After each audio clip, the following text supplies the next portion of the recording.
Try this exercise the next time you go outside. Pick up a plant. Any plant. It could be one that you know or one that you have never seen before.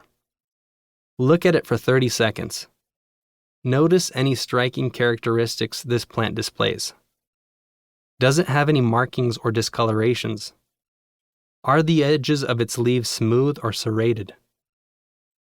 Are the leaf veins easily distinguishable? Does the top of the leaf have a different hue than the bottom? Crush the stem and smell it. What does it smell like? Notice how your body reacts to the aroma. Does your mouth salivate, or is the smell repulsive? Be creative and come up with your own questions.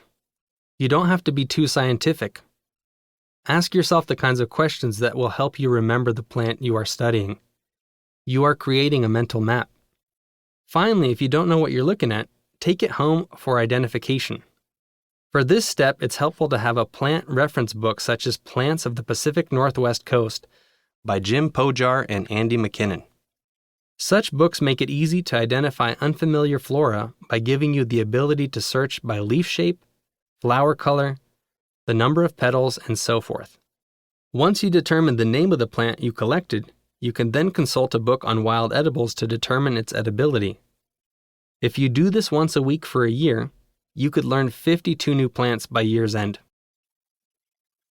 As a way of helping myself progress as a forager, at least once a week, I try to allocate 15 minutes or more towards focusing my attention on my surroundings.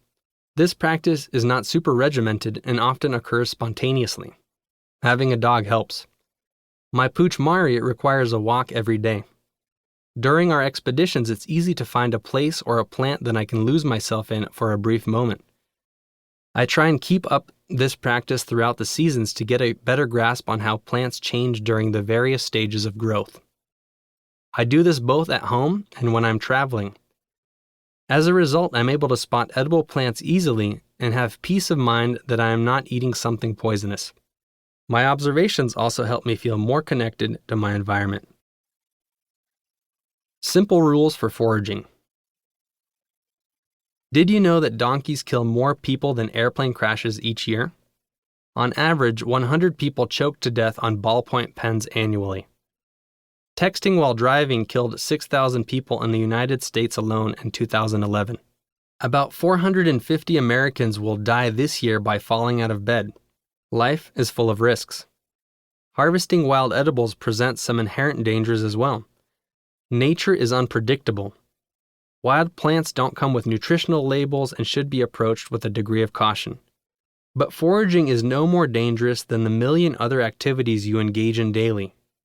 If you are patient, attentive to your body, willing to educate yourself properly, and able to resist the temptation to eat everything you see, I am confident that eating wild food will impose no major risk to you. Most of you will find foraging to be extremely pleasant, fun, and healthful.